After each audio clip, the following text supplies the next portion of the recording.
Oh, good! You are not dead! I will be helping you out today. First things first, you're not supposed to be here. Secondly, you are very, very, very, very small. Grounded is an early access survivor game that was developed by Obsidian Entertainment and published by Xbox Game Studio. It was released for Windows and Xbox One on July 28, 2020. The game can be played as a single player or a 4-player co-op. The world is a vast, beautiful and dangerous place, especially when you have been shrunk to the size of an ant. The story currently is incomplete, leaving us with a lot of questions about how and why we shrunk. This review will be separated into different sections, and you can see all the timers down below in the description. Videos like this take up to 1 week to create, so I will much appreciate it if you subscribe to my YouTube channel and follow my Twitch where I do my playthroughs. Twitch subs get the chance to play with me, and they have access to sub-only section on Discord. My channel currently is not monetized, so liking and sharing would be much appreciated. With no more delays, let's begin with the menu settings. Single player and co-op are available, but creating multiple worlds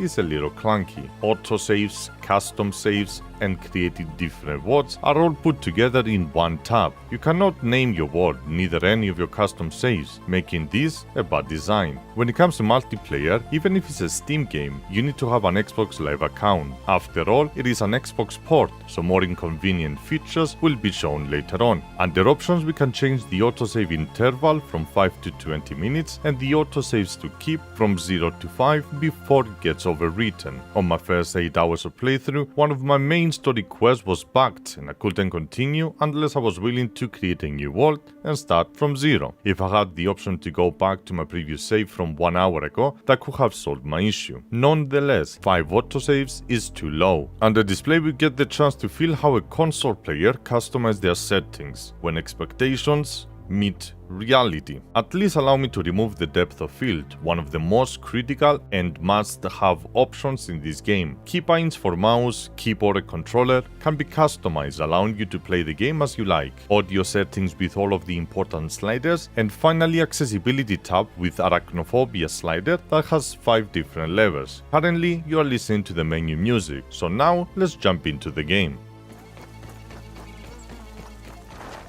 Graphically, the game looks amazing. Everything scaled proportionally correct and the immersion is on a different level. Sun glare effect can get annoying at times, but it adds into the environment very well. Depth of field is your biggest enemy. At first, I was trying to get used to it, but then I managed to get into the highest point of interest and the depth of field didn't allow me to enjoy the scenery as much as I wanted. It ruined many moments for me, moments that I felt I accomplished something and I got to a point where it was really hard to get to end up looking at the blurry image. Human-made devices and structures looked amazing and I really enjoyed my first interaction with them. It made me feel I was a tiny human running in a backyard. Exploration plays a key role in the game and the beautiful secret caves make the game worth exploring. All the creatures with their animations give you a real sensation of danger and the different biomes make it easy to be amazed by everything around. When you create your world you start next to a cave with humanoid figures, assuming that's where you came from. The story prior to that is what the game is asking you to find out, and a robot inside the secret cave plays a key role to reveal what happened. From what I gathered so far, you have been miniaturized by a science group called Dominant Researchers, but that is just a speculation because a power surge knocked out all the system in the lab, leaving you with even more questions to answer.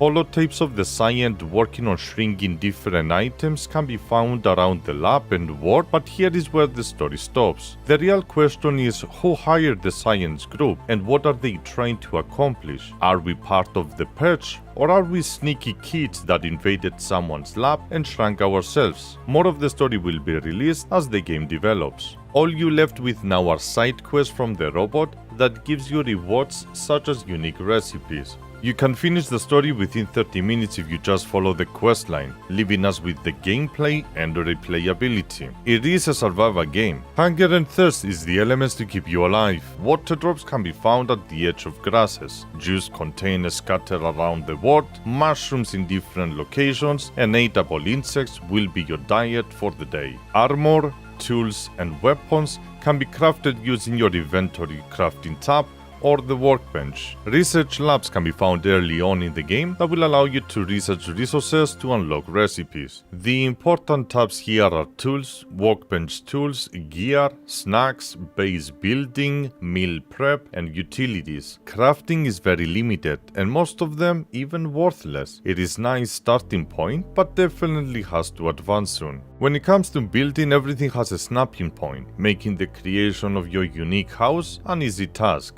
I decided to build on top of the rock next to the first research lab using wood frames. At first it was a real struggle. There was no roof to put on top of my frame, leaving me with the only option to use plank holders as my foundation. After many hours of frustration, I decided to use a clay foundation, but in order to create my watchtower, I had to start from the ground up just so I can put my foundation at the end of the ramp. After many hours of trying to understand the mechanics of the game, one of my viewers suggested to learn the recipe from the robot that will allow me to use planks as my floor that can be placed on top of the wood frame.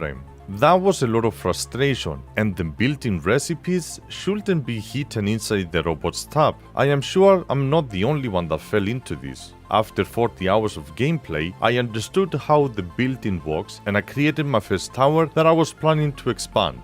Building my house on the ground frustrated me because insects were attacking my base all the time and the repair tool didn't work, or I didn't understand how it worked. Cooking meat and storing items attracts insects and will do their absolute best to annoy you as much as possible. Occasionally a horde will invade your base and start breaking everything. A similar mechanic can be found on 7 Days to Die. Make sure not to build on an insect spawning because they will be spawning inside your house all the time. Long story short, frustrating beginning but satisfying ending. When it comes to the replayability of the game, other than exploring and completing quests for the robot, there is nothing else there. You can easily finish the game within 3 to 4 hours, assuming you explored everything and crafted all of the necessary tools. The game is still in development, and the survival aspect of the game will expand, giving you a better replayability value. I'm not much of an explorer, but I got curious and I started going around. I found a creepy voodoo cave, some science labs, and secret doors that I couldn't access. Caves filled with insects, and finally I reached the highest point of the game. That's where the fun started for me. All it took is a dry leaf and I was ready to explore the unknown. I went to the garage, I fell through the graphics, I went through the walls, and I saw the potential that the game has. I can't wait to play inside the house or the garage and see the world in a different eye. But realistically, I'm probably aiming too high.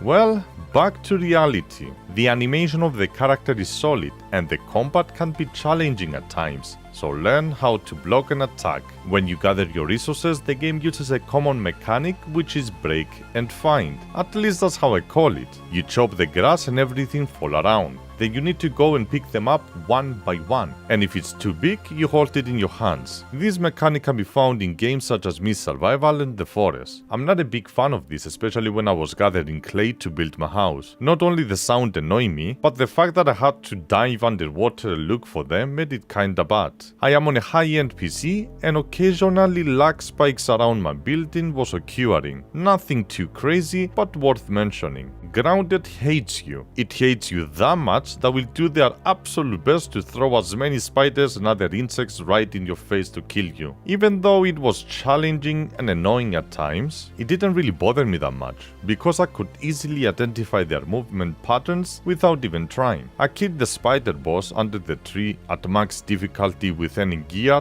or health, but at the same time, I can't count how many times I died from a normal insect. The in-game music and sound effects are well put together, making the world around you immersive and alive. The sound effects, voices, and background music are amazing. A spider will spook you for sure, especially if you can hear and see the grass moving aggressively from afar.